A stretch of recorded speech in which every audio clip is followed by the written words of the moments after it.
వనస్థలీపురంలో జరిగిన software engineer Sunitha హత్య ఉదంతం నగరంలో పెను సంచలనం సృష్టించింది. పాత కక్షలతో ఒక ప్రాణాన్ని బలి తీసుకున్నాయి.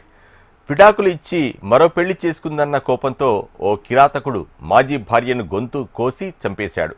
వనస్థలిపురం గ్రీన్ సిటీ కాలనీలో జరిగిన ఈ సాఫ్ట్వేర్ ఇంజనీరింగ్ హత్య కేసులో పోలీసులు విచారణలో విస్తుపోయే నిజాలను బయటపెట్టారు. అసలు ఏం జరిగింది, ఆ కిరాతకుడు ఎలా ప్లాన్ చేశాడు, పోలీసుల దర్యాప్తులో తేలిన నిజాలేంటి, ఈ స్టోరీలో చూద్దాం.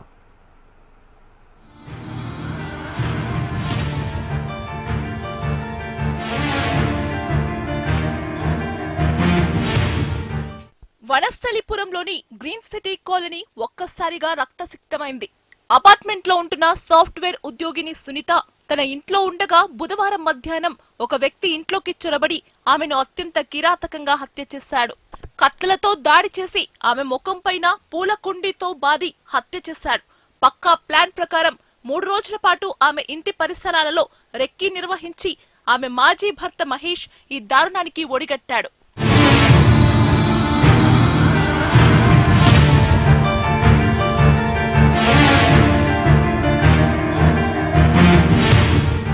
పోలీసుల విచారణ ప్రకారం నిందితుడు మహేష్, సునీత 2022లో ప్రేమ వివాహం చేసుకున్నారు. పెళ్లయ్యాక కెనడా వెళ్లిన ఈ దంపతుల మధ్య కొన్ని రోజులకే మనస్పర్ధలు వచ్చాయి. దీంతో సునీత ఇండియాకు వచ్చేసి మహేష్ పై గృహహింస కేసు పెట్టింది. 2024లో వీరిద్దరూ చట్టబద్ధంగా విడాకులు తీసుకున్నారు. అయితే సునీత పెట్టిన కేసుల వల్ల మహేష్ పాస్పోర్ట్ జప్తు కావడంతో అతను కెనడా వెళ్లలేకపోయాడు. ఆమె వల్ల తన జీవితం నాశనమైందని అప్పటి నుంచి ఆమెపై విపరీతమైన కక్ష పెంచుకున్నాడు. ఆమె ఎక్కడ ఉంటుందా అని సోషల్ మీడియా ద్వారా ఆమె కదలికలను కనుక్కున్నాడు. ఆమె వివరాలు కనుక్కున్న తర్వాత పక్కా ప్లాన్ ప్రకారం హత్య చేయాలని నిర్ణయించుకున్నాడు.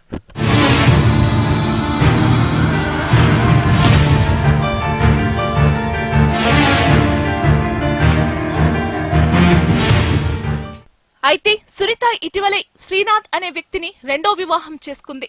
ప్రస్తుతం ఆమె 3 నెలల గర్భిణి. ఆమె సంతోషంగా ఉండటం చూడలేకపోయిన మహేష్ పక్కా ప్లాన్ ప్రకారం ఆమె అడ్రస్ ను సోషల్ మీడియా ద్వారా పసిగట్టాడు. బుధవారం మధ్యాహ్నం సునీత ఇంట్లో ఒంటరిగా ఉన్న సమయం చూసి పక్కా ప్లాన్ ప్రకారం లోపలికి చొరబడ్డాడు. మహేష్ ఎంతటి కిరాతకంగా ప్లాన్ చేశాడంటే తన వెంట తెచ్చుకున్న బ్యాగ్ లో 2 కత్తులు, ఒక చిన్న రంపంతో పాటు 5 లీటర్ల పెట్రోల్ డబ్బా తెచ్చుకున్నాడు. లోపలికి వెళ్లగానే గదికి గడియ పెట్టి ఆమెతో గొడవకు దిగాడు. చివరకు కత్తితో గొంతు కోసి అత్యంత దారుణంగా చంపేశాడు. సునీతను చంపాలనుకునే క్రమంలో ఎవరైనా అడ్డు వస్తే సూసైడ్ చేసుకోవడానికి పెట్రోల్ తీసుకెళ్లాడు. ఆమె కేకలు విని అత్త అక్కడికి రాగా లోపల నుంచి పెట్రోల్ పోసి తగలపెడతానంటూ భయపెట్టాడు. అత్యంత కిరాతకంగా చంపి భయంతో ఆమె ఇంట్లోని బాత్రూంలో దాక్కున్నాడు. వెంటనే స్థానికులు పోలీసులకి సమాచారం అందించారు.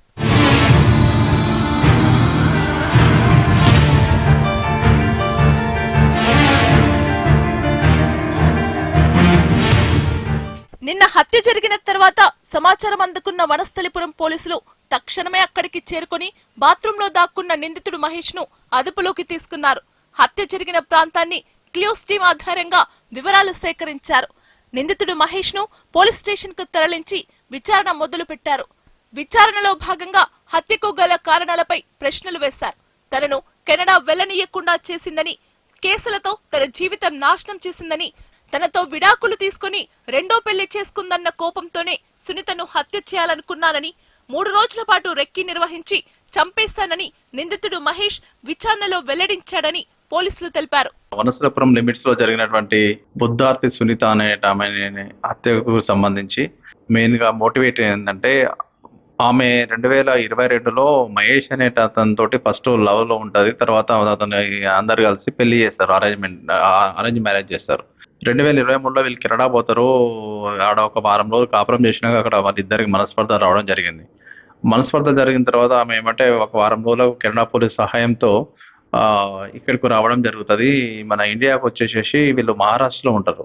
చంద్రపురి డిస్టిక్ లో అక్కడ కేసు రిజిస్టర్ చేయడం జరిగింది. వీళ్ళ మీద కేసు పెట్టడం వల్ల ఇతను మళ్ళీ కెనడాకు పోకుండా అయ్యిందని చెప్పేసి కక్ష పెంచుకుని ఆమె మీద, ఆమె ఎక్కడ ఉంటుంది ఏంది అని చెప్పి తెలుసుకొని 2 నెలల నుంచి అపార్ట్మెంట్ చుట్టూ తిరిగి ఇంట్లో ఎవరు లేని సమయంలో ఆమె మీద దాడి చేసి అతనితో తీసుకొచ్చుకున్న ఒక 3 కత్తులు, ఒక చిన్న చాకు, పెద్ద కొబ్బరి బొండాల కత్తితోటి దాని మీద దాడి చేసి చంపడం జరిగింది. ఈ హత్యకు సంబంధించి మాకు ఈ సమాచారం ఏమంటే 100 డయల్ కాల్ రాగానే మేము వెళ్ళి అతన్ని అక్కడనే స్పాట్లో పట్టుకోవడం జరిగింది, డోర్ లాక్ చేసి పెట్టి. నగరంలో సంచలనం సృష్టించిన ఈ హత్య కేసు నిందితుడు మహేష్ ప్రస్తుతం పోలీసుల కస్టడీలో ఉన్నాడు. క్షణికావేశం, పగ ఎంతటి ఘోరానికి దారితీస్తుందో ఈ ఘటనే నిదర్శనమని చెప్పవచ్చు.